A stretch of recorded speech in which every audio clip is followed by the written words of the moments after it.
We went from making no money to a lot of money very fast. I had a $7 million home in Fort Lauderdale, $2 million home in Chicago, $2 million home in the Florida Keys. Like when you're making $8 million a year, you live like you're making $8 million a year.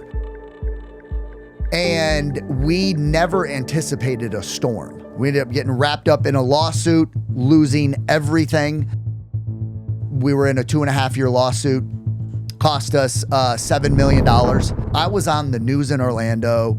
Attorneys were on, 5 o'clock news, and my companies were on the background on a board. Like, dude, it was crazy how my life got flipped upside down. I remember the attorney suing me, and he goes, if you can make it through this, you can make it through anything. I never once said I was getting into real estate. I spent probably 6 months actually researching different industries. I kept hearing wholesaling. And I'm like, someone's gonna sell us their house over a telephone. I'm like, I'm good, but am I that good? Concept proven.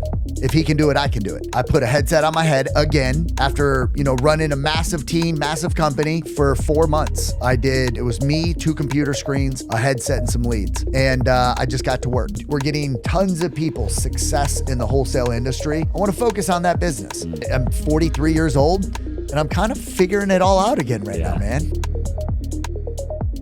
Welcome back to another show. Today, we have the man, the myth, the legend, Eric Cline in the house. We just spent an hour chit-chatting in my conference room talking about life and business. And man, to see what you've done in your life and just overall, and then in the wholesaling world, the world of real estate, and to see what you're doing right now, it's an honor and a pleasure to have you here. I'm excited to dive into your story, dude. Yeah, appreciate you having me, man. Yeah, of course. Scottsdale, I'm loving it. Scott, and you're moving here. I am. Yeah. I close on a house on the 30th in Paradise I love Valley. it, dude. I can't wait. You're going to have a big party and have everybody over. And we will. Yeah, I can't wait to come check it out. Yeah. Well, dude, I'm excited to have you. I was born and raised in Arizona, and like I said, we were chit-chatting before the show, and I want to do a lot more with you, and of course. And I want to dive into that on the show and how you've been able to build what you've been able to build, because obviously you've always been an entrepreneur for a long time. You built other companies and stuff, and we'll dive into that. But then I also want to talk about, for a lot of people who watch my show, they're real estate entrepreneurs. They're people a lot of times who either they already are or they want to be real estate entrepreneurs. And to see what you've done in the world of wholesaling in a very short period of time is really impressive, right? Appreciate that, man. Most people, dude, they either never figure it out or it takes them a decade, to figure it out, right?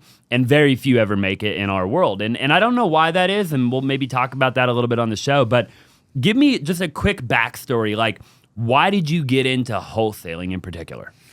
All right, I'll keep it short because it'll actually bring me to like my beginning of being an entrepreneur. Really, cool. My first crack. So at 28 years old, I had my first shot on the phones. I got into a call center. I was down in South Florida, just checked myself out of a treatment center, and I was a union carpenter for years. And when I went down to South Florida, it's a right to work state. So I ended up getting out of treatment and I found myself in a call center. No sales background at all whatsoever. And I worked in that call center for 1.5 years. I believe it is what formed and shaped the guy that I am today on the phones. And I have brought so many things with me today that I learned from that company. And when I left that company because I thought I cared about that business more than the owner did. And I'm forever grateful for that opportunity. But my first crack at being an entrepreneur, I started a timeshare exit company. And me and my wife had built that company from a bedroom to, we had a office in Fort Lauderdale, Florida. We had over 150 team members in our office. We own the largest timeshare exit company in the United States. We were getting ready to, in 2019, do an exit. And we had offers from 147 million to 92 million. And the story didn't end the way we thought it was going to end. We ended up getting wrapped up in a lawsuit, losing everything. We were in a 2.5-year lawsuit. Cost us $7 million. Me and my wife lost a 9-figure exit. We had to let go of an entire team. A lot of these people we had in our lives longer than we had our own son in our life. And so like some of these people were like family to us. Over 90% of the people that listen to the show have not yet subscribed or followed the show.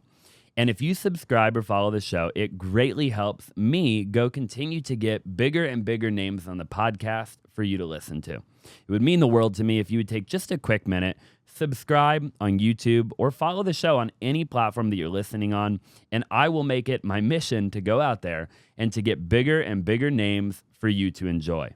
Again, it is really the only thing that I will ever ask from you, so it would mean the world to me. Now let's just go ahead and get right into it. And we unfortunately, after a 2.5-year lawsuit, settled, and at 30, I was 38 years old at the time, I think. And at 38 years old, as a man with a family, and bills and life and all that, I found myself for the first time wondering what I was going to do. That doubt sunk in, the insecurity sunk in of, did I just get lucky the first time I tried this? Can I actually do it again? And I found wholesaling. I never once said I was getting into real estate. Yeah. Even the day I put the headset on my head, I didn't say I was getting into real estate. I took all my systems and processes where I ran a team of 150, 100 guys on the phones. I had it dialed in. And my wife had told me, she's like, Eric, we weren't good at getting people out of timeshares. We were good at sales, marketing, and systems. And when she said that the day, I don't know the day it happened, she said that, but I was like, holy smokes. Yeah. All we need to do is find another model that we can drop a lead into our ecosystem and do the same thing. So I spent probably 6 months actually researching different industries. And I kept hearing wholesaling. And I'm like, someone's going to sell us their house over a telephone. I'm like, I'm good, but am I that good? And like, literally, that's what I was saying in my head. And I'm like, I can get, I've done all different kinds of campaigns over the phone. And when somebody sent me like 2 or 3 recordings of someone buying a house over a phone. Yeah. And that's all I needed to hear. As soon as I heard those recordings, I heard someone say yes at the end, and the guy on the phone doing it, nothing against him, but he was not good at all. Yeah. And I'm like, concept proven. If he can do it, I can do it. And back in April of 2021, I put a headset on my head again after, running a massive team, massive company. I was like, I can hire a team or I can put my butt back in the seat. And I put my butt back in the seat. And for 4 months, it was me, 2 computer screens, a headset, and some leads. Wow. And I just got to work. My first month, I locked up, I think, 13 contracts. I don't know if any of them dispoed, but I locked up 13 contracts. Sure. I want to go there. Man, there's so much I want to peel back my there. bad. You're good, bro. I love that. A phenomenal story. So, but I want to talk really quick about the mental kind of battle that you must have been going through, just real quick. Like, what was it how did you not, because I think if anybody else, like when people fail typically, right? Yeah. Like a lot of people, they're not going to handle that very well, right? Like they're going to resort probably to drugs or alcohol, or maybe they're just going to settle in their life, or they're going to just kind of give up for good. They're not going to go reattempt to be great again. Yes. Right? So like, how did you get through it mentally, going from, potentially having an 8 or 9 figure exit? Yes. To being back kind of at ground zero again. And then mentally, how did you get back to that kind of on top of your A game again? So to even go back further, I am a recovering drug addict. So like August of this year, I'll have 15 years clean and sober. Congrats. Thank God. Yeah. And, but when I was going through what we were going through, me and my wife had a company that was netting us $8 million a year. That was net. There was a third partner involved. So we were actually netting, the company would net $12 million a year. Me and my wife got $8 million of that because we own 67% of the company. And we had, just to kind of like give you the lay of the land, is at the time of the sale, like guys like Grant Cardone were having me speak at his events. My phone was constantly ringing. Like I was known in Fort Lauderdale for my call center and my company. Like we were ranked as one of the top spots to work in Fort Lauderdale. My family, going from being a degenerate drug addict that my entire family disowned me to now, like I was the guy in the family that had broke the bloodline. Like I broke the cycle of not doing. From a financial standpoint, I was making more money than anyone in my family's ever seen. And it was amazing to be able to them feel the benefits of that, right? And my whole family knew I was exiting the company. We actually had a date planned where the entire family, my wife's side, my side, we were bringing everybody to Hawaii. We had Airbnbs. Like, dude, we were 60 days away from a close. We were getting stroked a $54 million check. Yeah. I was going to retain 49% of the company. And when all of that happened, I couldn't explain it to my family. Like I was on the news in Orlando. Attorneys were on, 5 o'clock news, and my companies were on the background on a board. Like, dude, it was crazy how my life got flipped upside down. And at the time, I had a $7 million home in Fort Lauderdale, $2 million home in Chicago, $2 million home in the Florida Keys. Like when you're making $8 million a year, you live like you're making $8 million a year. And for me and my wife we're both recovering drug addicts. We went from making no money to a lot of money very fast. And we never anticipated a storm or for life to show up. And when the lawsuit happened, and we went almost 2.5 years without making any money. Again, I said I had a $7 million home, I had $11 million in my own personal homes. Yeah. And when we had all the fancy cars and everything, we were living a $8 million a year lifestyle. And overnight, our income stream got shut off because we made a horrible decision and we filed a Chapter 11 on the company. Yeah. And the reason we did that was to get no more lawsuits to come on to us. We got scared. We got spooked. Yeah. And I'm answering the question. When all of that happened, I was not in a good place in my life anyways. I wasn't working on myself. There was really no self-development. I was probably an arrogant asshole because, I came from nothing and now I'm making millions and millions of dollars. My marriage at the time, because of the lawsuit, like they were trying to destroy us. Yeah. And there were many, many nights where just going back to my old way of living sounded way much better than the pile of shit I thought I was sitting in. And I remember me and my wife were on the brink of getting a divorce. Our kids were being drugged through the mud. They were talking about having people come in our house and go through seeing if we had art on our walls that they could confidence. Like it was the craziest thing. I didn't understand how I got to the table. And after 2.5 years and, me and my wife talking about divorce multiple times, like the D word was a common word used in my household at this time. And I remember after an 8-hour deposition of sitting at this table and these attorneys questioning my character, whether or not I was a good human being, a good husband, a good father. Like they were literally belittling me in front of 8, 9, 10 other attorneys. My wife is sitting there. And after that, I felt like I just got done getting my ass kicked, handed to me. And I was sitting at the end of the table and I had my hands on my head and I was wore out, dude. I was done. Yep. And I remember the attorney suing us. He was like, "Hey kid," he was sitting right there. Yeah. And he goes, "Hey kid," older gentleman, beat red face. I don't know if he was an alcoholic or what he was, but like his demeanor was like, I can't forget it. Yeah. And he goes, "Hey kid." And I look up because my hands were literally in my head. My head was in my hands. And I looked up at him in the eyes and he goes, "If you can make it through this, you can make it through anything." And little did he know who he was talking to and what I've already come out of. Like, dude, back at 28 years old, I had a choice to either take my life or get clean off drugs, because those were the two options I was looking at. I was contemplating suicide at 28, all this stuff. And I, at this time, had years clean now. Yeah. And I was like, he said that to me, and internally I go, it's time.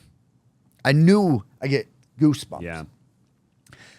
And I almost get choked up talking about this shit. But I remember telling him, I go, and internally I was like, it's time. Yeah. I'm going to settle this. I'm going to get my life back. I'm going to get my wife. Like, I'm going to keep my wife. I'm going to keep my family. Yeah. And me and my wife went home that night, and we were laying in bed, and I remember telling my wife, Shyla, I was like, honey, I was like, let's give them whatever they want. I was like, if we have to go back to zero, like, let's go back to zero. I said, give me a year and a half, and we together can get it all back. And we ended up settling. I think we made an offer to settle, and within like 30 days we had settled. And I thank God today. I look back at all of that, and if it wasn't for my wife, I don't think I'd be sitting here today. There's a really good chance I would have went back to using drugs. I thank God today I didn't get handed that $54 million check, because I think I'm for certain my marriage would have fell apart. I was an arrogant asshole. I didn't care about anything other than money at that point. My family wasn't priority number one to me. Hey there, real quick. I'm not sure if you've ever heard of a company called Prime Corporate Services, but they're a company that helped me with so many different things in my business. I'm just gonna mention a couple and we'll get right back to the tour. But I myself am an entrepreneur, probably just like you, and I am really good at what I'm really good at, and I am not good at what I'm not good at, probably a lot like you. So the company that I've been working with for many years that does all of my LLC stuff, they do all of our business funding, they do taxes and tax prep, and they even do estate planning at a very high level, is a company called Prime. And all you have to do is go to www.talk2prime.com to find out more information. And again, they funded like $4 million last month alone in business funding for entrepreneurs just like you. And again, they'll help you set up an LLC. They'll do all kinds of really cool creative stuff if you're an entrepreneur or you're a business owner. And I figured you'd probably find it valuable. So again, all you got to do, go to www.talk2prime.com to find out more information. Now let's just go ahead and get back to the tour. So I thank God for everything, the way it happened. Yeah. The storm me and my wife had to go through together, because today we are so strong as a couple, as life partners. And I didn't go to using. Like I'm still clean today. I got another chance to fight. And what they didn't take from me and my wife is everything we learned over those 10 years. What took us 5 years to do, me and my wife did it in 12 months. Right. So, like, I think I answered your question. You did, yeah. Yeah, you totally did. And I find it fascinating to some degree, not that you went through the pain and agony of it, right? But that what I find fascinating is that almost everybody I've ever had sit in that chair has had some version of some crazy, wild ride that they've been on, right? Like where they've achieved something and then they've lost it all and come back from it, right? Yeah. Like very rarely have I sat somebody in that chair where it was just linear. Yeah, like it was all rainbows and sunshine. Never, dude, And what do you think that reason is? I mean, you mentioned God multiple times. I'm assuming you're a man of faith. Yeah, man. I know there's a power way greater than me out there. So do you think it is that as human beings, we can't be given the thing that we really want until we know what it's like to lose? Like there's a lesson in there, right? Yes. It's something to the effect of like your test is your testimony, or like whatever it might be, right? Yeah, of course. What do you think that is? I mean, why is it that we have to go through so much traumatic stuff and failures to eventually appreciate and humble ourselves to get to the level that we really want to get to? I think it's exactly what you just said. I didn't appreciate my life. I didn't appreciate my marriage. I didn't appreciate the fact that I had years clean, and like I was trying, I never worked on myself. Like I was one of those guys for many, many years where I was trying to fill a void that could not be filled. That materialistic, buy. Like I switched from using drugs to like, I was still an addict. I was clean from drugs, but I was living dirty. I didn't appreciate my life. And just like back when I first got clean, and without going into a drug-a-log for you, my last 8 days of using, I smoked crack for 8 days straight. And this is answering the question here. I smoked crack for 8 days straight, locked in a bedroom, pissing in a corner, not bathing, not doing anything. Had bliss, like I was so close to the stove, off lighting the crack pipe, like I had blisters all over my face. And the day I got clean, I heard. So I was locked in a room. I heard the ambulance, SWAT team show up. Police dogs barking out in the outside the house I was renting. I was renting a room in a house from a Chicago police officer. And the rest of them were college students renting the rooms, but they were home for the summer. So it was me in a room by myself, empty house, smoking crack for days. And the ambulance came down the hallway. I remember my mother was out there crying, saying, leave him alone. He was dead. My brother was out there fighting with the paramedics, saying, I'm going to go in there. My brother's in there. And all the commotion stopped, and they got everybody back. And on 3, they said they were going to kick the door in to come in and revive me. And this was August 9th of 2009. I have it tattooed on my knuckles. And I remember them saying 1, 2. And dude, by this time I'm laying under the covers, sweating bullets in the middle of the day, dude, in my underwear, and the sheets over me, like I was hiding from life. And on 2, I jump up from the bed, I open the door, and I'm like, listen, I'm alive. Well, there was nobody there. It was me in a hallway by myself in my underwear. So that day I had a spiritual awakening. Now I had, I had a fork in the road. Get clean, Eric, or you're going to die. Yeah. That was back when I was 28. Well, when the storm happened years later, right? Because now I had a spiritual awakening. I knew I wanted to live, but somewhere along the line, I fell off, or I got off track again. Yep. I was making money. I was doing all that, but I was not happy in my life. And I believe what happened is I got a check from up above again. Like, dude, you ain't ready for $54 million. Your marriage is on the brink. So like, I got checked. And it's exactly what I needed at that time. Like I talk about this exit, and I always bring up this 9-figure exit. That 9-figure exit would have killed me. Yeah. I know that today. And so why do we have to go through that? I think that there's, whether it's God for me or whatever, I've always struggled with that in my life. But I absolutely know there's a power out there greater than me that is checking me when I need to be checked. And that day, when all that happened with the lawsuit and everything, I was being tested of saying, Eric, you ain't ready for this. And I got put right back where I needed to get put. I got humbled. It's a powerful story, man. Yeah. And I think a lot of people can relate to that in one way or the other, right? Because for everybody, it'll look a little bit different, and I've been through a variation of a similar thing, and I think the people with the most traumatic lives and people with the most harsh conditions end up achieving the best things in life. Yeah. Because it's all in preparation, right? Like the setback is right before the comeback. Yeah. And you gotta get that preparation. The test is the testimony, right? And you can't have a testimony if you don't have a test, you know? So I do believe that 100%. And I think that in the next chapter of your life, you'll be ready for the 54 million. Except for that time, it probably won't be 54; it'll be 540. We'll see, or whatever. And you just never know, right? Yeah. But you'll be humble at that point. You'll do the right things, and I really believe that. Well, I want to talk about wholesaling a little bit for a minute, and then we can come back full circle at the end. But why wholesaling, right? Because you mentioned a little while ago, it wasn't real estate to you. No, never. It was just almost like you thought of it like a marketing company in a way, or like just all you had to do is to get a contract. It was a sales and marketing company for me. Yeah. Which is fascinating. Actually, if you look on my social media, I've never once said I'm in the real estate space. I don't call, like, we flip homes, we have rental properties. Sure. but my partner takes care of all that. Yeah. Like my whole thing when I came in here, I came in with a sales process that I had 100 guys following. Yeah. Right. And women. But I had a sales pit with 100 people on the phones generating me $3 million in gross sales every single month. In order to have 100 people on the phones, you have to have a process in place.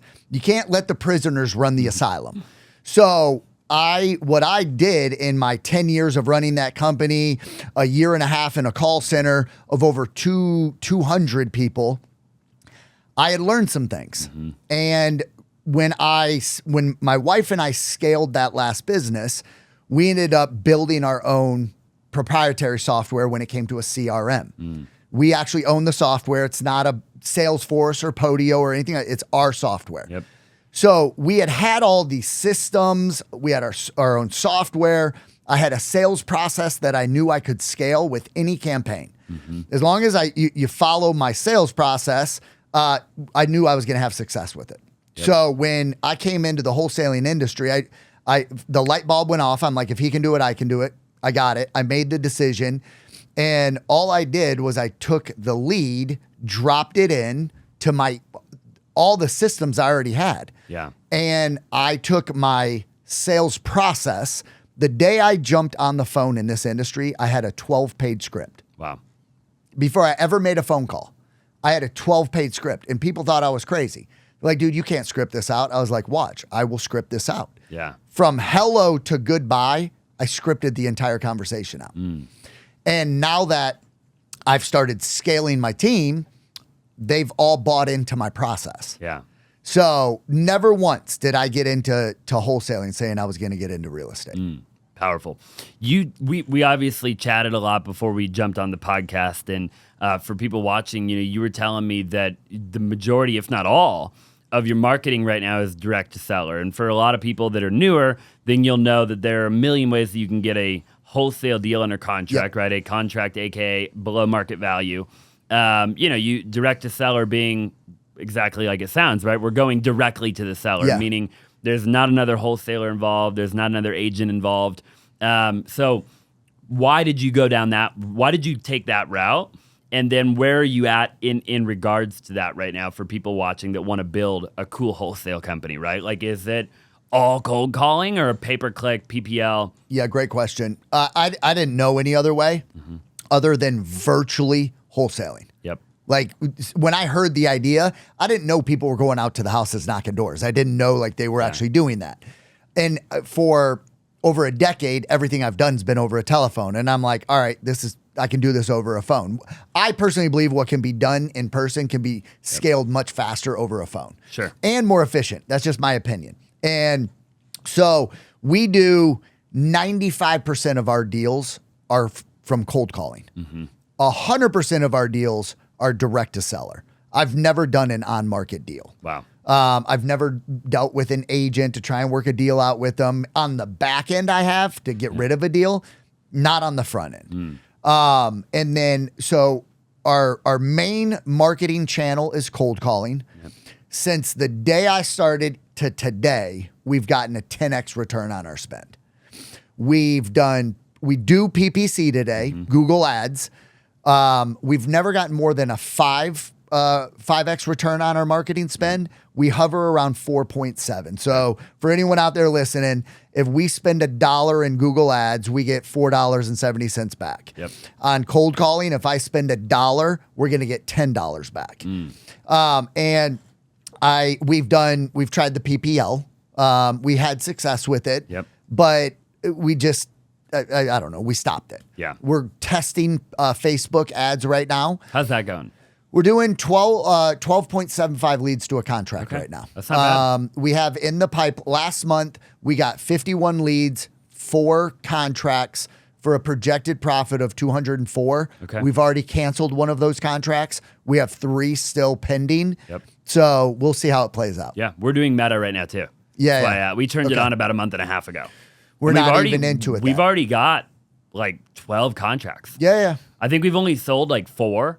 But we're still playing around with it. We're not spending that much. I think we're only maybe at $7,000 a month right now? Dude, we spent $2,500 last month. Okay. So you're minimal. $2,500, 51 leads. I think it was $49 and change for a lead. Okay. Got 4 contracts. Not bad, yeah. Not at all. Holy cow. I just want to see how it plays out. Sure. You know what I mean? And you got to do it for the long run. Yep. It's the thing about direct to seller. I always tell people, like, I have an education company, and I always tell people, like, look, if you're going to go direct to seller, I'm like, it's amazing. I love direct to seller, but you have to give it the length of time, right? Like, you can't, direct to seller is not a, like, channel that you can turn on for a month. No. Right? It's like, no, you might not see a result in a month. Like, it might take you 180 days to really get data that you can look at and make real decisions off of your data, right? Yeah. And so I always tell people, if you can't afford to do that, then start out co-wholesaling, start out working with agents, get a couple of deals under your belt, get 50 or 100 grand in the bank, and then turn on direct to seller. Yeah, 100%. So I own a cold calling company. Just to elaborate on that a little bit more, is somebody that comes in and gets one of our callers and they've never done direct to seller or hired a cold calling company, outsourced it, the life cycle of that person is 90 days. Wow. It doesn't surprise me at all. No. Yeah. You almost would probably you eventually will get to a point where you won't even want to onboard a person like that. It's just the turn rate. It's literally 90 days. Because there's nothing you can do to make that client happy. I used to own a VA company, right? And I hated it because for a lot of reasons. Part of it was that I didn't have bandwidth, right? Of course. But the part of it was because people just didn't understand. They would give us $2 or $3 grand a month to hire 5 or 6 cold callers. And they would get a bad lead and they would be like, and they would complain and this and that and the other thing. I'm like, dude, it's part of the game, right? Like, and I got tired. I realized I ended up in a trainer role of like trying to train people to keep the retention high, right? And I'm like, I don't want to be here. I don't want to convince you to stay on our platform when you're just a terrible entrepreneur. And you shouldn't even be an entrepreneur. Like, we shouldn't even be having this conversation, But but for you, do you think you'll get to a point where you just won't, it's like, hey, if you don't know what you're doing, I'm not going to bring you on as a client? Or what do you think long term? I don't know. Yeah. Honestly, I'd be making an answer up right now. Yep. I will say this for anybody. This is why I like cold calling so much. Is one, I train on sales and I know how to convert leads. On our best month, we've done 21 leads to a contract. On our worst month, we were at 30, mid 30s to a contract. Okay. We hover in that 25 to 31 leads to a contract every single month consistently. But this is the reason I love cold calling so much is I put myself in the seller's shoes. And this is what I train on a lot and I don't think people talk about this enough. Think about all these homeowners. And I think Robert Winsley actually said there's 100,000 wholesalers out there. He believes that there are. We were talking about it recently. I said, okay, Robert, I said, maybe you're right. I said, but how many wholesalers do you think do one deal a month or more? And he believes there's 10,000 that do a deal a month. Okay, awesome. So let's just say 10,000. Okay. We're all calling the same leads, right? Yep. Even if it is that 100,000 that they can't do a deal, they're still calling these homeowners. They're just not getting a deal. Yeah, they're just not getting a deal. Yep. So if we put ourselves in the homeowner's shoes, me and you sat in a room before this podcast. We do deals in the same market. I do, except Arizona. I don't do deals in Arizona. Yep. So it's like you're calling them, I'm calling them, and thousands of other people are calling the same addresses. Yep. Think about the homeowner that has multiple homes. They're getting multiple calls a day. We are annihilating these homeowners. This industry is. So for cold calling, again, getting to the reason I love it. Yep. They are still answering the phone. They are still spending 3 to 5 minutes with a cold calling company or a wholesaler, answering the same silly questions this industry continues to ask. Yep. What's the age of your roof? What's the age of your AC? And what upgrades have you done? Yep. How many times do you think they've answered that question? More than we know, right? Tons. But they're still answering the phone. They're still answering the questions, and they're still saying, yes, I'll take another call from somebody else to hear an offer. That in itself is motivation to me. If you're going to spend, you own a home? Yeah. Cool. Have you ever taken a call out of the blue in the middle of the day when you're busy for 3 to 5 minutes? Very rarely. I've never done it. I mean, maybe a couple of times just because I felt bad for the girl on the other end of the phone. Course. It's typically a female when I'll feel bad. Yeah. And I'll listen to him for a minute or two. And then I'm like, look, I'm really not interested. I hope you have a great day. Like, But normally I hang up immediately. Of course. Yeah. I've never stayed on the phone with one. Every cold call lead that enters my ecosystem or yours from a cold calling company, they've went through the full cycle. Yeah. They've answered yes to very specific questions. They have verified very specific specs on their home, right? And at the very end, they said, yes, I will take another call within 24 hours. Dude, if that lead hits my system, I don't need any more motivation than that. Now, when I call that lead back, they may not be in a good mood. They may say, I didn't say I would sell my house. Bull crap, I already know you said that. We get that all the time. Right. It's the number one probably rebuttal is I didn't talk to anybody. Yeah, but I know they did. Yeah. Right? So I always say in wholesaling, for anybody getting out into this industry, it's very easy. It really is. I think this is a model wholesaling that has been overcomplicated by a lot of people. Yep. It's leads in, quality conversations, contracts. That's what it is. And then you got to get rid of it to get paid. But I think what nobody talks about is the value of a lead. And if, whether you generated that cold call lead yourself or you're outsourcing it or it comes in from a PPC campaign, wherever it comes from, a lot of things have to align in order for a deal to happen the day you call them. Yep. Your attitude has to be right. The homeowner's attitude has to be right. Their circumstances have to be right. Like, so many things have to happen when you call them for that conversation to go the way we all want them to go. Agreed. So a lead today, when I call 123 Main Street and I call him up and he says, I didn't say that. Yeah. Okay, cool. I didn't catch him at the right time. And I call him tomorrow. Right? And I catch him at the right time. You catch him at the right time. Yep. And I get the contract. But I have my CRM. I have, and this is, if you guys don't have this, I would encourage you to do it. As soon as a lead hits our ecosystem, I have a SMS drip campaign. I actually got it from Liam. Oh, cool. Okay. He called it the 7 days of hell. I did the 10 days of hell. Oh, cool. So as soon as a lead hits our ecosystem for 10 days straight, I deliver it a text message every single day. It's taken our lead gen, the day we get the lead, to the day we convert it to a contract. Last month, I got over, I don't know the exact number. It was 20 something contracts within the first 7 days. Wow. So, but I also get, because of our drip campaign, which goes out years, every single month, I get 5 to 10 contracts from leads that either told us, I don't want to sell my house, I'm not interested, they rejected our offer, or they were working with a competitor. Yeah. Every month I get 5 to 10 that are 6 months to a year or older.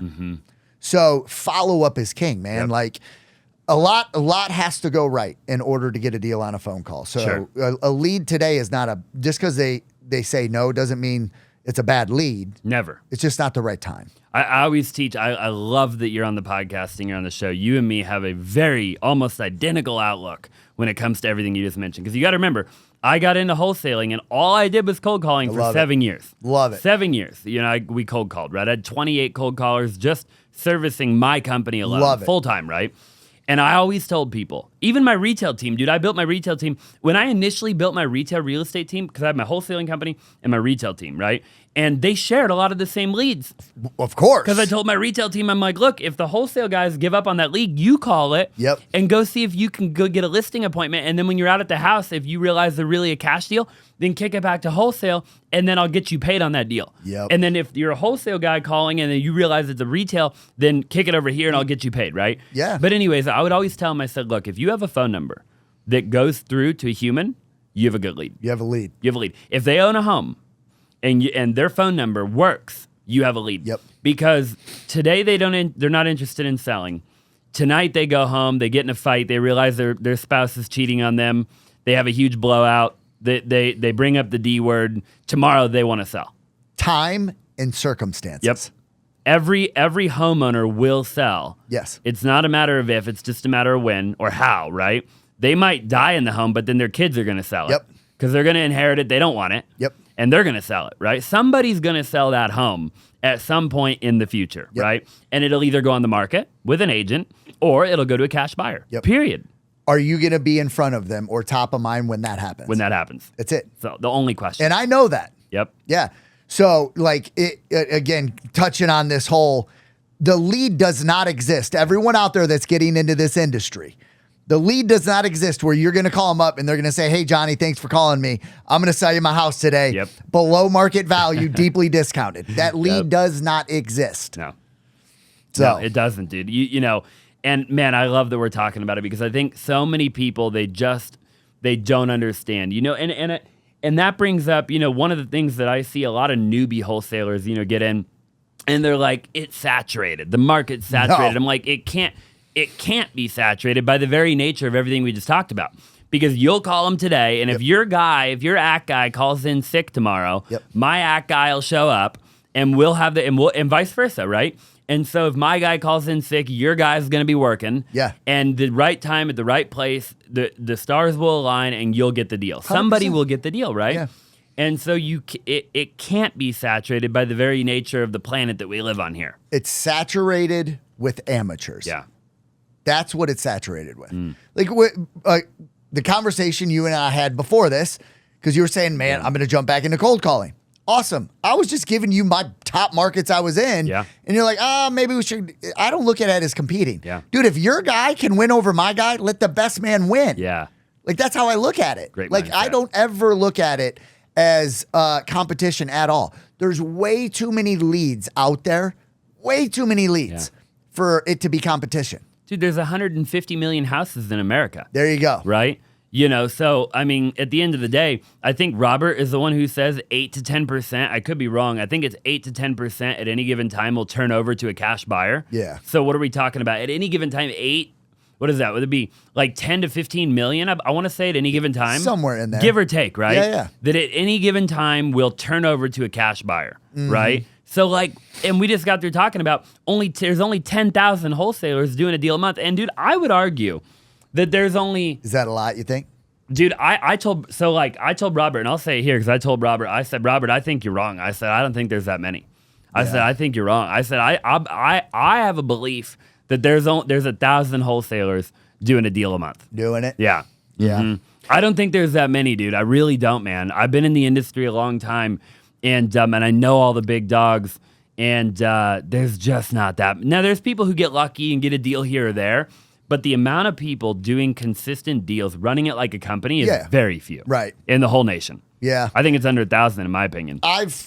This is all skeptical, I think, is the fallout rate is 95. So 95% of people that try to get into this space. So look, if you're a wholesaler and you're wholesaling at least 1 to 2 deals a month and you're not using Investor Lift, I'm telling you right now, you are leaving a ton of money on the table as a wholesaler. The moment that me and my team got Investor Lift, we literally saw a 50% increase in the amount of deals that we started to sell. Investor Lift will give you access to over 5 million cash buyers throughout the nation.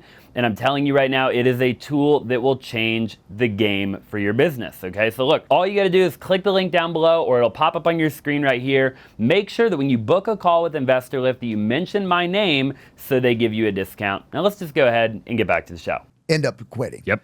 And for me, I think the reason it is so high, one, is just people are lazy. But then two, they get into this thinking they're getting into real estate. Wholesaling. I'm talking specifically wholesaling. They get into it thinking they're getting into wholesaling. They worry about problems they don't have. Like I was just on a call yesterday with a guy that's coming to my event, and he goes, he's been doing it since November. He hasn't got a contract. That's a long time. Like I couldn't imagine not going that long without getting a contract. And he goes, well, I need to bring a closer in so I can worry about dispo. And I go, what the hell are you dispo and you don't have any deals? Right. Like you need to focus on lead gen and getting your sales process dialed in. Because out of his mouth, he goes, I get tons of leads. I go, well, then you have a conversion problem. Yeah. Like you're getting the leads, you can't convert them. You have a conversion problem. What does that mean? You have a broken sales process. Sure. Right? Yeah. That's what it means. So my whole, Like what I want to help the industry with is you need to focus on sales. Yep. You need to be able to separate the minute that homeowner answers the phone, they immediately are skeptical about who you are, not because of who you are, but everything they've been through over the last 100 phone calls. Yeah. So what I want to help train people on is how do you separate yourself from the competition? How are you going to put that homeowner through an experience he knows he's not going to jumble you with all the other people? Yep. And that's what I focus on. Anybody new coming in and guys with seasoned teams. Like if you don't have a process in place, that's probably why you're not getting consistent results. But you need to focus on one problem at a time. When you're just getting started, you focus on, I need a homeowner that's willing to have a conversation with me. And then if you get it under contract, now you've created yourself another problem, and it's where am I going to get rid of that deal? Yep. But don't worry about where you're going to get rid of a deal before you have one. And I always tell people, Eric, when they're first getting started, you might not agree and you might agree. I always tell people, focus on the acquisition. And when you get a deal under contract, if you're brand new, don't even try to get a buyer for it. Give it to a company like mine or a company like yours, and just co-wholesale it with a big dispo house in America. You know, a big dispo company that'll sell it for you. Yes. Split it 50-50. Focus on getting phenomenal at acquisitions. Yep. Because building a dispositions company is like building a whole new company. 100%. Right? Yeah. And so if you can't get great over here, you have no business trying to build this thing over here. Couldn't agree more. So when I first started out in this space, that's exactly what I did for my first 4 months. I didn't even think about dispoing a deal. Nope. Because what I wanted to do, this is a momentum business. It's all about building a pipeline, keeping your momentum going, keeping your dials going, keeping your conversations going, and keeping your offers going. As soon as you get that first contract, as soon as you take your foot off the gas here and apply the pressure over here, you've lost all momentum. Sure. You're going to more than likely shut off your marketing. Yep. You're going to be trying to juggle balls you don't even know how to juggle yet. So I could not agree more with you. JV was, or co-wholesale. Yeah, co-wholesale with somebody, yeah. So for somebody who's watching, maybe who is brand new, I just want to talk to them for a minute. Maybe they don't even know much about wholesaling or cold calling. If somebody wanted to get into like cold calling, let's just say, because you're phenomenal at that, what would they need to do? Like from data to skip tracing, like can you just break that process down really quickly for people? Yeah. So I, for the first almost 2 years, year and a half, 2 years, I don't know exactly how long it was, I ran our company strictly off absentee owner data. Okay. And the reason I believe it was the best data, in my opinion, is I would rather try and kick a bad tenant out than a family out that owns where they got to go get another mortgage and all that. We've done a ton of deals of owner-occupied properties. Yeah. So don't take my message the wrong way. But for somebody that's just getting started, the data that we pulled was we would pull in pretty much any state you can do this. I was in North Carolina, Georgia, Tennessee, Florida, Ohio. I did the same model everywhere. Yep. I would keep my home values at 300 and under, meaning the ARV after repair value. I would keep 300 and under. I would do equity 20 to 100%. I would do absentee owner data, and I would exclude LLC and trustee owned properties because they're harder to skip, right? They are, yep. And then we would do ownership 5 years or more. So and the reason I like that data so much, if you've been in this industry for any amount of time, you're dealing with a landlord that has a home in his personal name. Yep. Inexperienced, he's 100% liable if something happens. Yep. So I know that person doesn't really know what they've gotten themselves into. Yep. And then if you've talked to enough of these landlords, you know that a lot of their tenants are on month-to-month leases paying well below what they should be paying in rent. So I can bring that homeowner through a conversation, leverage how much they're getting in rent. I'll add that up over 12 months. I'll talk about all the repairs that are absolutely going to happen they can't get away from. I'll tell them how much I'm offering them. And then like questions I ask everybody is, how old are you? How long have you been thinking? Yep. I ask a ton of questions. Why do you want to sell potentially, all that? Yep. So when they say no now I'm going into my sales process and not even answering your question. Yeah, it's all good. So the reason I love the absentee owner data is when they say no to my number, I just add up, hey, Mrs. Smith, you're 72 years old. Last thing you want to be dealing with is a tenant and a roof you're going to have to replace. Here in a couple years, the AC is absolutely going to go out. Yep. You're going to have to replace that. This tenant's been paying what they've been paying for the last 8 years. You've never once raised their rent. You're not getting a good deal. He is. It's going to take you 15 years to get $150,000 compared to what you're getting for your rent right now. You're going to be 72 times 50 plus 15. You're going to be 87 years old before you see $150,000. You can get that today. It's just an easy pitch. Yeah. Right? When you break it all down, and I know how long she's been thinking about it, she hasn't raised her rent. There's so much pain there that I can create. Yeah. And I get to let them walk away with $150,000, and they get rid of a headache they know they need to get rid of. Sure. So absentee owner data, in my opinion, starting out, if you know how to talk to that lead, it's so easy to convert. Yeah, I love that sales process, by the way. And I think it is such a relatable sales process. And I think, talking to a seller is just, it's a bit of an art form. Like, you have to learn it, right? Yes. And you have to be a chameleon. You have to be able to talk differently and use different tonalities. And you have to be able to pivot and be nimble. But I love, dude, I think anybody listening should get a ton of value from what you just said, right? Yeah. And I think that I agree with 100% with absentee. I think a lot of people, dude, I see a lot of people, I don't know about you, they hit me up and they're like, yo, Austin, what pre-foreclosure list should I pull? I've never pulled it. Dude, Never. I'm like, why are you doing that, right? Yeah. Like, they're like, what probate list should I pull? I'm like, you're going to hate your life. Like, never pulled what that are you list. doing, And not only that, there's not that much data there. Yeah, you need leads. You need a lot of data if you're Yes. going to cold call, right? Yes. And there's only going to be a few thousand foreclosures in your market, maybe, depending on the market you're in, right? Yep. And so I agree. And what I always used to tell people was, hey, your probate and your pre-foreclosure and your code violation is going to be in. It's all in there. It's all in there. Yes. You're going to call them anyways. Yeah. There's three kinds of leads, right? You have a distressed home. Yep. You have a distressed homeowner. Yep. And then the third one is when you get both those combined. Yep. Like, that's where you get your big, fat, juicy deals. And you got to go through a lot of crap to get to the lead. You do. You really do. And that's why I said there's so much that has to happen in order for, especially these new people. And if you're building a team, if you're getting ready to bring on a closer for the first time, you're a solopreneur right now, and you're wanting to step out and say, hey, I'm going to hire my first closer. Like, so much has to happen, like, to convert these leads. Yeah. If you're bringing on a closer, dude, their attitude, what you put into that person is what you're going to get out of that person, from training, setting clear expectations. I don't think it's talked about enough, like non-negotiable KPIs. Yeah. Like, in our office in Raleigh, we have non-negotiable KPIs. An acquisition manager or a closer every single day without fail has to get a minimum of 3 hours of talk time. We try and keep it to 3.5. I love that. And if I pulled up my call log right now, I guarantee my closers yesterday had a minimum of 3. I love that. They got to do a minimum of 60 outbound dials a day. And an outbound dial in our office, because your team isn't going to do what you expect, they're going to do what you inspect. Right? Yep. So I inspect everything.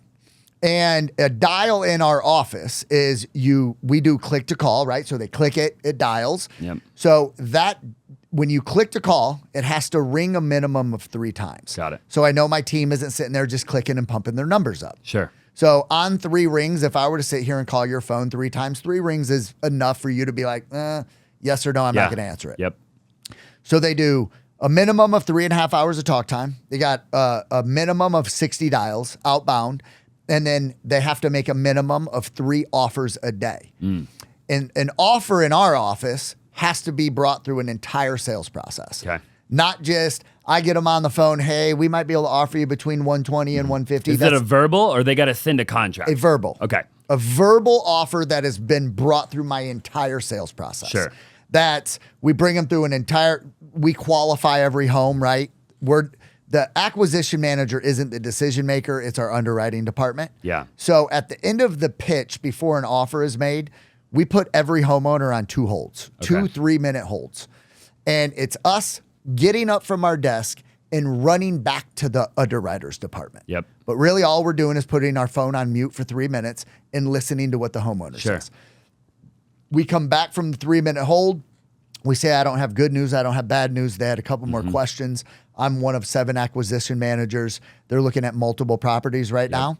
And then at the very end, we actually asked the questions. Have you replaced your roof? What's the age of your AC? And all the things most people ask in the very beginning. Sure. We save that to the very end because they're big ticket items and we want them thinking, is this going to be the determining factor if my house qualifies? So we put them on another hold. So they got to go through all of that to get to in the 3 order to make an offer. So I am, I don't want to say I'm forcing my team to get quality conversations within the time that they're in the office. Which is awesome. And when because I'll go in and I'll help people that have teams, and the first thing I do is I say, what are your KPIs on your guys? KPIs, key performance indicators. And then I'll ask them, what are your non-negotiables for your team? What do they have to do every single day? 10 times out of 10, they don't have any of it. And that's their problem. They're not tracking anything. Sure. I'm going to go into a couple nitty-gritty questions that I have because they're questions that I get asked a lot, and I've been through a lot of this stuff. So when scaling a team, okay, I know a lot of people deal with this. There's a lot of problems when you scale a team, but one of the problems is, how do you solve the underwriting problem when you have multiple AC people? And like, how do you limit, not prevent, but limit or minimize the amount of contracts that you lock up too high? Do you train each individual AC person how to comp and underwrite at a very high level? Or do you have an underwriter that all deals have to flow through? Or do you underwrite everything? Great question. So for 2.5 years, I underwrote every single deal. I did not want my closers or acquisition managers worrying about that while they were on a conversation. Sure. Because they're going to miss the important things or that the homeowner says that could be the deciding factor at the very end when they need to apply that healthy pressure to get a deal across the finish line of why they're actually selling. Because if they're trying to comp and listen at the same time, it can be difficult. So for 2.5 years, I ran every single comp. So I comped every deal. It was a full-time job. I was actually the biggest bottleneck to our business where I stayed in that seat way too long. I wouldn't get out of the seat. And everybody was telling me, Eric, you got to let your team do it. You got to let your team do it. And I refused to do it. And here's another reason why is, again, whether this is right or wrong, this is just the way I did it. I did not want my team deciding what the company was going to make. I wanted, because all of last year, and we just found out getting on before this podcast, my average deal size right now is $22,000. Just a little over it. And I believe in my head, whether this is right or wrong, again, if I give that control over to the team, the deal size is going to go down. Yeah, because they'll do a deal for less money because it's easy. The path of least resistance, right? They're gonna. I'm a sales guy. Sure. I know what they're gonna do. Yeah. So I wanted to control, like, every time, and for people out there that are saying, how do you get an average deal size of $22,000? Well, we start with $40,000 in the deal. Every time we make an offer, there's going to be some one-offs where you couldn't make 40 grand if you wanted. But every time we make an offer, it starts with $40,000 in mind. And then we negotiate our way to a $22,000 average. So I wanted to control that. We've here over the last 4 months, we've hired a full-time underwriter that underwrites every single deal for our team. Got it. I love that. And how did you train that underwriter? And were they already good at underwriting? And is it just a salaried position? Who? What's the demographic of an underwriter in the game of wholesaling? Because I love everything that you said. And the reason I bring it up is, number one, I've gotten asked a bunch, and number two, these are some of the challenges that over the years we've faced, right? And we used to be the biggest bottleneck because it's like, I can underwrite anything in the whole country. Training that is somewhat of a difficult thing to do. It's an art form the end of the day. You sometimes you use your gut. Half the time it's your gut. 100%. I mean, my gut I say sometimes, hey, throw that on the board. Let's see if it sticks. Well, it's a $25,000 deal. You know what I mean? Where he may not have thought that. And it's like, you got to have that gut feeling. Yeah. And I'd rather be like, I was wrong on that one, guys. Sure. You know, I'll take the hit on that one. So how did you train that role though? Where did that guy come from that you hired? he went out and did, dang it, what was he for years? He went out and did Not an appraiser. Yes. Oh, appraiser. Okay. He was an appraiser. Great underwriter. Thank you for saying that. It was right there on the tongue. Yeah. He did it for years, and he ended up getting out of the business. And we put an ad on wherever we had our ad listing for, and that's where he's at. Wow. We had to get, like, he only thought inside a certain box. Sure. So it took probably 2 months where there were some button heads. Yep. And I'm like, his name is Craig. He's doing a phenomenal job. But it was like, Craig, no, dude. You got to try and see if you can make a deal, not break a deal. Yep. So I want you can't look at it through just this lens. You need to look at it through all kinds of lenses to see if there's a deal there. Sure. And it took him a minute to understand that. Oh, for sure. Yeah. Because, I mean, I have an appraiser on my team. He's a great guy. I actually flip a lot of houses with him. He's a buddy of mine. His name's Todd. And we flip a bunch, and he's been an appraiser for like 35 years. He built a big appraisal company back in the day, you know? And it does, you know, but they definitely look at things through a particular lens. Yes. And even with him, I've had to go, like, we've worked with him, but now obviously everything's great. But they're looking at it through the lens of strictly the ARV. First of all, they don't ever figure out MAO. No. Unless you train them. And I don't know what the hell that is. Yes. Right? Like, so they only ever look at ARV. Hey, what is the house worth? Yep. And they're doing it by the book. 100% like by how the the book. bank wants them to do it, right? And you got to think a bit outside of that when you're a wholesaler. Yeah, I totally agree. What's one of the biggest challenges you think for wholesalers trying to scale, in your opinion? Like a wholesaler right now who's watching, and they're doing, let's just say they're doing one to three, maybe 5 deals a month at the most, right? Yep. And they really want to get to 10. Yep. And they can't. What's the biggest reason you typically see? They don't have systems and processes in place. Like not everybody is going to be you, right? We're hiring people off the streets. We ask very specific questions to see if they're qualified. We bring them in and we give them a shot. Yeah. Right. I always say you're only going to get out of your team what you put into them. And just because you can sell doesn't mean the guy sitting next to you can sell the way you can sell. That's why I'm a firm believer in having a sales process. Like my sales process is proven. The 12-page script is proven. If you can read it and throw your personality into it, you're going to get deals. To the point where and this is answering the question, I think solopreneurs can do it themselves. And when they bring somebody on, they don't have anything for them to follow other than, hey, try and do it like me. Yeah. So I love scripts. I think you should have a script for somebody to follow. Even if they're seasoned, I think they should follow a script that you've bought into, you believe in it. That way, when they come in, you can say, hey, if you follow this process right here, you're going to get these results. Like the concept is already proven. I don't need you to come in here and reinvent the wheel for me. So they hire people before they're ready to hire them. They don't have anything for them to follow. They're coming in, they're all over the place, and they're expecting Johnny to be able to do what you did. Well, if Johnny could do that, Johnny would be doing that. So they got to have systems to follow.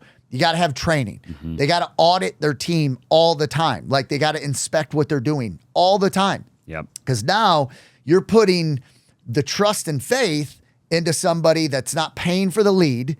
They don't have any capital in the business to treat the leads the way that you're going to treat them. Sure. Well, the only way you're going to see whether or not they're doing it, and I always say if you can find somebody that can do it 75% of what you're doing it, you're probably good. You got to audit and inspect what they're doing. So in our office, we have a sales process they have to follow. They can't come in and do it their way. They're allowed to tweak it and bring their own third-party stories and their own personality into it, but they all follow our process. I can go on my floor right now and I know where every single one of my acquisition managers is at in our sales process. I know where they're at. Yeah. I know if they got another 15, 20 minutes. I know if they're in the beginning because we have a 5-step sales process. Every single Wednesday, we audit phone calls. We do a calibration check every single Wednesday without fail. Everyone comes in an hour early and we calibrate phone calls. We want to make sure, are they sticking to the process? Yep. Are they treating the leads the way they should be treating? everything that you should do as a business owner. So I think the reason people fail is they don't have any of that in place, and they're expecting somebody to come in and understand what to do. Phenomenal value. So for you now, my question is what now, right? Like, I think, and correct me if I'm wrong, you get to this place in wholesaling, right? Yep. I've seen it a bunch. You get somewhere in the ballpark of, $400,000 to $800 million a month, 3 to $10 million a year wholesale company. And then what? Is it like, what's the natural evolution in your opinion for your average guy? Is it, hey, I'm going to go flip a bunch of houses? Is it, I'm going to build a rental portfolio, a big rental portfolio? Like, what do you see kind of that next step in the evolution? For me or for somebody? I guess both. Answer them both individually. You know? Yeah. So for me, I never, going back to the beginning, I never got into this to get into real estate. Sure. I really didn't. We do flips and we have rental properties. When you have a conveyor belt of deals coming through your office every day. You almost have to, right? You have to. Yeah. So we have our handful of rentals and we do flips where we absolutely can't mess up on them. Mm-hmm. Like literally. Yeah. Like our home, when I say our home values are under 400, that just 500, that just recently changed within like the last 6 months. We've never done a flip we haven't made six figures on. So we're getting them deeply, deeply discounted to make $100,000 on a flip of a house that's $350,000. Yeah. Right. So we flip homes. We have rental properties. I love virtual sales training. Mm-hmm. So like evolution for me is our Raleigh office right now is running. We have an amazing team in place. I'm moving to Scottsdale, Arizona as we speak. Close on a house at the in 2 weeks, less than 2 weeks. And I'm not getting out of real estate because I consider myself to be in real estate now. I'm not getting out of wholesaling, but I'm not going to have a big operation here. It's not, I'm at a point in my career where I've realized I'm real good at teaching people how to sell virtually over a telephone. They say that laptop lifestyle. Well, I really can teach someone how to have a laptop lifestyle. Sure. With a laptop, a cell phone, I can teach them how to get leads, talk to the leads, and they can make $20,000 to $50,000 a month. All day. All day long. Yeah. That's life-changing money for people. So I'm going to focus heavily on my brand. I've built a pretty strong organic following. There's other industries right now that are asking me for help, like the solar industry, the roofing industry, not to build a business in those industries. But my whole slogan is stop knocking for dollars and start dialing for millions. So I want to teach people how to pick a phone up and close deals over telephones. I own my own software. I want to get my software into more people's hands. In the wholesaling industry, my cold calling company, Run It Remote, is on fire right now. Sure. I train all of them. We're getting tons of people success in the wholesale industry. I want to focus on that business. And I'm 43 years old, and I'm kind of figuring it all out again right now, man. I love it, dude. Yeah, you don't look 43 though. Thank you. You look great. Yeah. So I want to pivot real quick because I know we're about an hour 10. We'll go a little longer though. How do you talk about like the journey, right? And at one point, you kind of neglected in a way. I don't think you use that word, but your family, maybe your faith, maybe your spirituality, maybe your physical body. And you were kind of locked and loaded on building, money, right? Which I think a lot of entrepreneurs do, by the way. It's good. It is. And I think there's a time and a place, right? Yes. But now where you're at now, we were talking a bit before the show about your wife and how incredible she is in your life and all of that. And obviously I'll let you talk about that. But how have you figured out the balance now, right? Like, and I say it like that, right? If you're watching on video, because I know that there's no such thing. Yeah, there's no balance to some degree, right? But like, how do you do it all, right? Like, how do you now have a phenomenal relationship? You and your wife work together, right? Yes. So how do you do that? A lot of people can't even imagine that. Yeah. People. Since the day I stepped into entrepreneurship, she has been my business partner since the day, which is and awesome. we're coming up on 14 years. Yeah. So how have you been able to pull that off? And then what do you do today to keep yourself sane? Yep. How do you take care of yourself and run the company and have the relationship with your wife at a high level and the whole package? How do you handle all that? Yeah, so really good question. For years, we did not handle it well. And it was mostly on me of treating my wife like almost an employee rather than my wife and business partner, not valuing what she said and always thinking my idea was the right idea. For years, I operated that way. And I used to, for doing that for so long, and guys like you and I, where we put ourselves out there, and people get to know us. And I, for a while there, like if I go back to 2019, like there was a wave where me and Grant Cardone were doing things together. He was putting me on the 10X stage and stuff like that. Dude, like if you're not in a good place in your life, your ego can get big. Yeah. And I used to act and treat my wife like she was behind me. And that's not good. And it took years before I realized, and almost going our separate ways, of, dude, without my wife in my life, I'm a mess. I really am. Like if we were to sit, and I was telling you and your, is it fiance or wife? Yeah. Fiance. Yeah. Dude, if we were to sit and list what my wife Shyla does and what I do, dude, I don't know if I could handle her workload. I really don't. And I would be tested doing everything my wife does. So what we had to do, me primarily, is sit down, and for her and for my wife, we really had to figure out what our roles were. Like, what are our roles in the business? She is really good at managing me.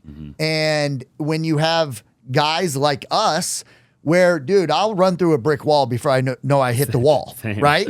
Yeah. Well, she helps guide me to, right before I hit the brick wall, she can pivot me and be like, Eric, nah, you got to do this. Yeah. And we've realized, like, all right, she's the CEO of our life. And when I say that, I mean that. I've been out here in Scottsdale, Arizona for 2 weeks by myself, and I almost feel lost. I'm scheduling things I shouldn't be scheduling. I'm overbooking myself.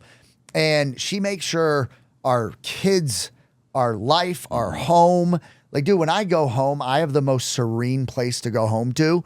But she allows me to go out and hunt as much as I want. Yeah. Like, she is in Raleigh, North Carolina right now with our kids, our dogs. She's getting our home in order to sell.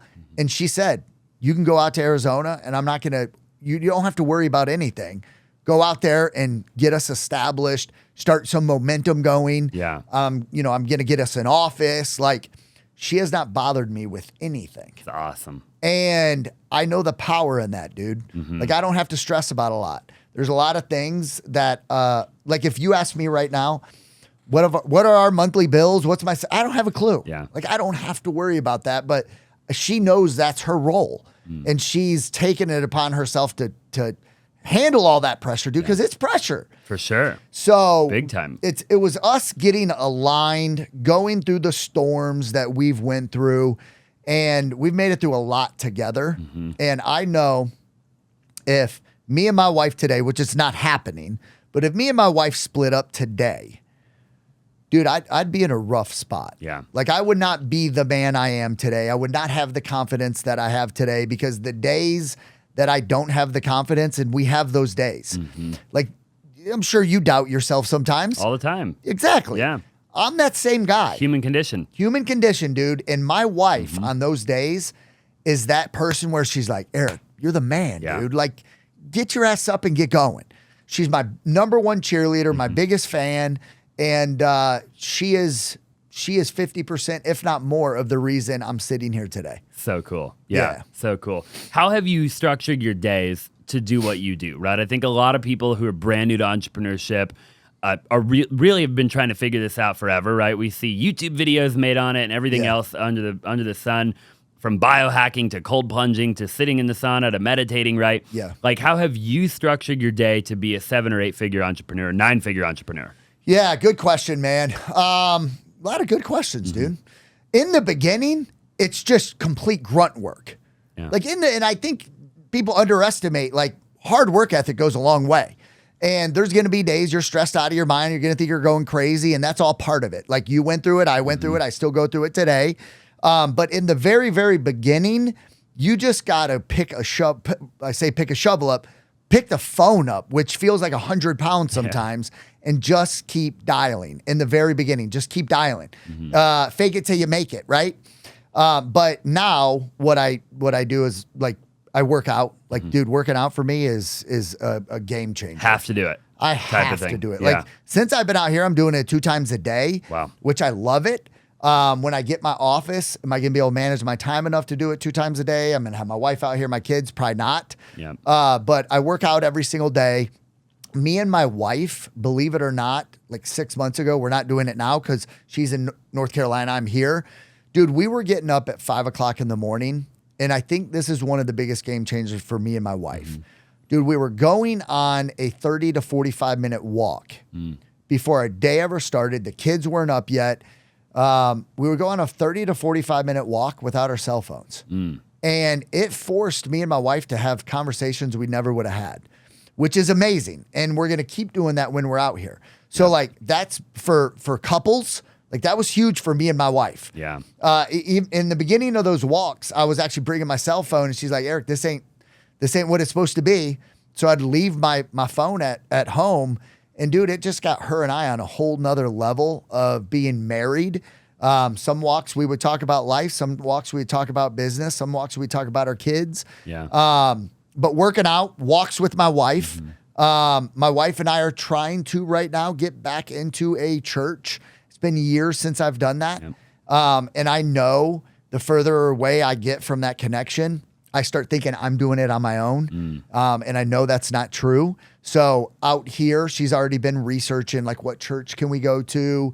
Because I know that's a big part. I've always struggled with God. But I know when I was dropping on my knees every night before I go to bed and I was putting my hands together, even though the conversation felt weird, and I need to get that out of my head. Like, I was having a conversation with somebody I didn't know, but I know somebody's out there. I know that. I'm not foolish enough to think I'm sitting here today talking to you, everything that I've been through, that I did it. This is random. Yeah. It didn't randomly happen. Right. So I want to get more connected to whatever that power is. And then eating right? Me and my wife are trying to get into eating right. My younger son is 11 years old, and he got up to 208 pounds, man, which it's a reflection of me and my wife. Whether we want to agree with it or not, my son never would have gotten there if we were better parents at the end of the day, man. And I take full responsibility for that. So now I'm trying to, as a father, show my son what it is to eat right, to work out. Me and him are working out together right now. We got a better connection than we've ever had. He's excited to get out here and work out with me. So it's chaotic. That was a long answer, man. It's great. I love that. It's a lot of stuff trying to do what we do. It is a lot of stuff. And I love the authenticity of it because I think people can resonate with that. Yeah. And that's why I love podcasts at the end of the day. Podcasting is the only platform that I've ever found where 2 people can have such an authentic conversation where other people can almost kind of be a part of that. Yeah, man. And they can listen to what we're going through in life and what we've gone through and where we're headed, and people can treat it like a buffet table. Take what you like, leave what you don't like, of course, and implement what you want into your life, right? So in conclusion here, Eric, of all of the things that you've ever been through, right? From being a drug addict to coming clean to almost having a 9-figure exit, or 8 or 9-figure exit, to building this wholesale company to massive success, all the things you've done, right? Having a family, wife. For somebody watching, if you could somehow pick one life lesson, one thing that you believe that you've learned that everybody should live by on planet Earth, one thing that if you had an opportunity, you could just tell everybody, hey, if you could just live by this one thing or do this one thing, what would that one thing be? Life is fair. What you put into it is what you're going to get out of it. Life is fair. I used to live for a really long time of poor me, life is not fair. But when I would audit what I was doing, I was getting exactly what I should have got out of life. Life is really, really fair. So what your actions are going to dictate what you're getting out of it. Period, end of story. Where your feet are today, they don't have to be there tomorrow. I love that. You know what I love about that too? It's applicable to every area of life. It's fair. Every area. Yep. If you're fat, you signed up for it. Yep. If your marriage is shit, you signed up for that. If your kids don't respect you, you signed up for that. Life is really, really fair. Wow. But it's, people think it's unfair because they're not willing to put in the work. Yeah. They don't want to look in the mirror. They don't want to look in the mirror. So powerful, Eric. Hey, where can people find you if they want to work with you, they want to do business with you? How do they get a hold of you? Easiest way is going to be Instagram, the Eric Cline, ERICCLINE, the Eric Cline. And then, I'm ramping my YouTube channel up right now. I love it. So I give a ton of free value out there. So just hit me up on any of those. Also, Eric Cline on YouTube? Yeah. Okay. Yep. Cool. Yep. The Eric Cline? The Eric Cline. I'll put all your information down below too. Yeah. So if you're watching the video, definitely check it out down below. Eric, I really appreciate you being on the show, man. Amazing. We'll definitely, now that you're moving out here, we'll get you back on. We'll do more for sure. Appreciate that. We'll film a lot of content. Thank you. If you're still watching, we greatly appreciate you staying to the very end. Make sure you smash that like button if you haven't already. It will really help out the channel, help out any platform you're watching on. Comment down below. All of Eric's information will be down below, and we'll see you in the next episode.